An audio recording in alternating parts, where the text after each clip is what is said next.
line of the ball is over my left shoulder, I will hook. If it is over my right, I will leave. Left hook, right leave. জানেন এই উক্তিটি কার আসলে? এই উক্তিটি সেই খেলোয়াড়টির যার সম্বন্ধে মাইকেল হোল্ডিং বলেছিলেন, হ্যাঁ ঠিকই শুনেছেন, মাইকেল হোল্ডিং, যাকে ডাকা হয় হুইসপারিং ডেথ নামে, যার তীব্র গতির বোলিং এর জন্য ব্যাটসম্যানরা একসময় ভয়ে কাঁপতো। তিনি বলেছিলেন, What separated Jimmy from the others was his great ability to withstand pain. A fast bowler knows when a batsman is in pain, but Jimmy would stand up and continue. He Jimmy, যাকে Sunil Gavaskar finest batsman in the world হিসেবে অভিহিত করেন, এই Jimmy হলেন মহিন্দর অমরনাথ, যিনি ভারতের ৮৩ বিশ্বকাপ জেতার পিছনে অন্যতম কারিগর ছিলেন। আজ তারই গল্প শুনবো আমরা। সালটা ছিল ১৯৮২-৮৩ দিকে। ভারতের ওয়েস্ট ইন্ডিজ সফরের চতুর্থ টেস্ট ম্যাচটি নির্ধারিত হয়েছিল বার্বাডোসের কিংস্টন ওভালে, এবং যেমনটি প্রত্যাশিত ছিল, এটি ছিল ফাস্ট অ্যান্ড ফিউরিয়াস। এই ভেন্যুতে এই দুই দলের মধ্যে এটি ছিল পঞ্চম টেস্ট ম্যাচ, এবং ভারত মাত্র একবার ড্র করতে পেরেছিল, বাকি সব হেরেছিল। পিচে ফাস্ট বোলারদের জন্য প্রচুর বাউন্স ছিল। কপিল দেব টানা চতুর্থ টসে হেরে যাওয়ায় ভারতের জন্য পরিস্থিতি আরো খারাপ হয়ে ওঠে। বৃষ্টির সম্ভাবনা ছিল প্রবল, তাই ক্লাইভ লয়েড ভারতকে প্রথম স্ট্রাইক নিতে বলতে দ্বিতীয়বার ভাবেননি। প্রথম দিনে খুব কমই খেলা সম্ভব হয়েছিল, এবং ভারতের ১৩ রানে ২ উইকেট ফেলার জন্য এই সময়টুকুই যথেষ্ট ছিল।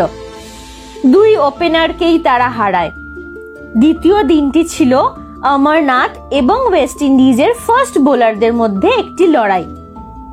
ভারতীয়দের শুধুমাত্র শর্ট পিচ বোলিংই করা হয়েছিল, এবং তাতেই তাদের ব্যাটিং আত্মসমর্পণ করে দেয়। যাই হোক, একটা সময় ছিল যখন জিমি দুর্দান্ত খেলছিলেন। তিনি প্রথম সেশনে রবার্টস, হোল্ডিং এবং গার্নারকে ৬ মারেন। ভারত ৪ উইকেটে ১৭২ রান করে। মার্শালের কাছে ৯১ রানে তার আউট হওয়া ভারতের পতনের সূত্রপাত করে। মার্শাল পরের বলে কপিল দেবকে ০ রানে আউট করেন, এবং ভারত শেষ ৬ উইকেট মাত্র ৩৭ রানে হারায়। তারা ২০৯ রানেই অল আউট হয়। অমরনাথ ছাড়া আর কোনো ব্যাটসম্যান ৩০ রান অতিক্রম করতে পারেননি। ওয়েস্ট ইন্ডিজের ইনিংসের প্রথম অংশটি পরিচালনা করেন ডেসমন্ড হেইন্স। তিনি গর্ডন গ্রিনিজের সাথে ৯৮ এবং ভিভ রিচার্ডসের সাথে আরো ১২২ যোগ করেন। সেই পার্টনারশিপের ৮০ রান করেন রিচার্ডস। হেইন্স তার ৯২ রানের জন্য প্রায় ৬ ঘন্টা ব্যাট করেন। ওয়েস্ট ইন্ডিজ মাত্র একটি উইকেট হারিয়ে ভারতীয় স্কোর অতিক্রম করে। তবে ভারতীয় স্পিনাররা পাল্টা আঘাত করে, যাদের মধ্যে অন্যতম ছিলেন শাস্ত্রী ও ভেঙ্কট। তারা রিচার্ডস, গোমস এবং হেইন্সকে দ্রুত পরপর আউট করে। ভেঙ্কট যদি শাস্ত্রীর বলে লগির ক্যাচটা নিয়ে নিতে পারত, তাহলে ওয়েস্ট ইন্ডিজ শেষ পর্যন্ত সীমিত লিড পেত। লগি যখন মাত্র ৭ রানে ছিলেন, তখন এটি স্লিপের জন্য তুলনামূলকভাবে সহজ সুযোগ ছিল। ত্রিনিদাদিয়ান লগি ভারতকে এই ভুলের জন্য মূল্য দিতে বাধ্য করেছিল। প্রাথমিকভাবে সতর্ক হওয়া থেকে তার আত্মবিশ্বাস বৃদ্ধি পায়। ক্লাইভ লয়েডের সঙ্গে, যিনি তার টানা তৃতীয় অর্ধশতরান করেছিলেন, তিনি দ্বিতীয় দিন শেষে ৭২ রানে অপরাজিত ছিলেন। পরের দিন তিনি তার ১০০ রানে পৌঁছন। এটি ছিল তার চতুর্থ টেস্ট ম্যাচে প্রথম সেঞ্চুরি। শেষ পর্যন্ত তিনি ১৩০ রানে আউট হন, যার মধ্যে ছিল ১২টি ৪ ও ২টি ৬। ওয়েস্ট ইন্ডিজের স্কোর ৪৮৬-তে নিয়ে যাওয়ার এবং ২৭৭ রানের বিশাল লিড নেওয়ার জন্য তিনি অনেকাংশে দায়ী ছিলেন। তার মানে কার্যকরীভাবে টেস্ট বাঁচাতে ভারতকে চতুর্থ দিনের শেষ সেশন এবং পঞ্চম দিনের পুরোটা ব্যাট করতে হবে। একই সিরিজের দ্বিতীয় টেস্টে তারা এটা করেছিল, কিন্তু একটা পার্থক্য ছিল। এই পিচটি তখনও ফার্স্ট বোলারদের জন্য যথেষ্ট সহযোগী ছিল। দ্বিতীয় ইনিংসে ভারত ভালো শুরু করে। সুনীল গাভাস্কার ও অংশুমান গায়কোয়াড় 61 রানের জুটি করেন। গাভাস্কারের পর ক্রিজে আসেন অমরনাথ। তিনি স্কোরটি 1 উইকেটে 96 নিয়ে যান যখন মার্শাল একটি ফ্লায়ার ছাড়েন। জিমি আবার হুকের জন্য যান এবং বলটি তার মুখে আঘাত করে। চোয়াল ফেটে রক্ত ঝরতে শুরু করে। তার ইনজুরির কারণে রিটায়ার্ড হার্ট হয়েছিল। ড্রেসিং রুমে পৌঁছানোর পর এবং হাসপাতালে যাওয়ার আগে তিনি প্রথম যে কাজটি করেছিলেন তা হলো তার রক্তাক্ত শার্ট ধুয়ে ফেলা। তিনি পরের দিন আবার যুদ্ধ শুরু করার জন্য প্রস্তুত হতে চেয়েছিলেন। সেদিন তার চোয়ালে 6টি স্টিচ পড়েছিল। তিনি হাসপাতালে থাকাকালীন চতুর্থ দিন শেষে ভারত 4 উইকেটে 138 রানে প্যাভিলিয়নে ফিরে আসে। পরের দিন সকালে ভারত মাত্র 1 রান যোগ করে আরো একটি উইকেট হারায়।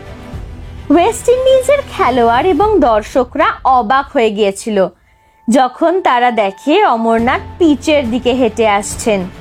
ভারতীয় নতুন লেগ স্পিনার এবং 12তম খেলোয়াড় লক্ষ্মণ শিব রামাকৃষ্ণন জিমির পিছনে দৌড়ে গিয়ে অ্যাবডোমেন গার্ড হাতে তুলে দেন। লড়াইয়ে পুনরায় যোগ দেওয়ার জন্য অমরনাথ এটি ড্রেসিং রুমে রেখে গিয়েছিলেন। মাইকেল হোল্ডিং তাকে 1 ইঞ্চিও সুযোগ দিতে প্রস্তুত ছিলেন না এবং অমরনাথের স্ট্রাইকে আসার সাথে সাথেই তাকে একটি বাউন্সার করেন। বেশিরভাগই আশা করবেন যে এই ধরনের পরিস্থিতিতে একজন ব্যাটসম্যান বিচক্ষণতার সাথে বলটি ডাক করবেন। পরিবর্তে অমরনাথ মাটিতে দাঁড়িয়ে বলটি তার ভ্রু থেকে 4-এর জন্য বাউন্ডারি পর্যন্ত হুক করেছিলেন, যা সারা স্টেডিয়াম এবং ওয়েস্ট ইন্ডিজ খেলোয়াড়দের মধ্যে আলোড়ন সৃষ্টি করে দেয়। সেদিন জিমি 80 রান করেছিলেন। এটি ছিল ক্রিকেট বিশ্বের দেখা সবচেয়ে সাহসী ইনিংসগুলোর মধ্যে একটি। যদিও এটা ভারতকে বাঁচাতে পারেনি, কিন্তু তিনি ভারতকে ইনিংস পরাজয় এড়াতে সাহায্য করেছিলেন। জয়ের জন্য ওয়েস্ট ইন্ডিজকে মাত্র 1টি রান করতে হয়েছিল এবং সৈয়দ কিরমানিকে বল দেওয়া হয়েছিল। হালকা মেজাজে তিনি মাইকেল হোল্ডিং এর রান আপ অনুকরণ করার চেষ্টা করেছিলেন এবং তা করতে প্রায় সফল হয়েছিলেন, তবে তিনি ওভারস্টেপ করে ফেলেছিলেন। ফলে সিরিজে 2-0 ব্যবধানে এগিয়ে গেল ওয়েস্ট ইন্ডিজ। কিন্তু এই টেস্টটি জিমি অমরনাথের যুদ্ধক্ষেত্রের জন্য আরো বেশি স্মরণীয় হয়ে থাকবে। যে ম্যাচে তার দল 10 উইকেটে হেরেছিল সেখানে তাকে ম্যান অফ দ্য ম্যাচ ঘোষণা করা হয়।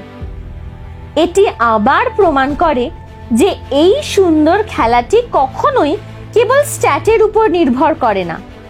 প্রতিপক্ষের সামনে সাহসের প্রতীক হয়ে খেলোয়াড়রা এই খেলাটিকে সুন্দর করে তুলেছে। জিমি অমরনাথ অবশ্যই সেই ক্ষুদ্র তালিকার অংশ ছিলেন। আজকের গল্প তাহলে এতটাই। ভালো লাগলে লাইক, শেয়ার, সাবস্ক্রাইব করতে ভুলবেন না যেন।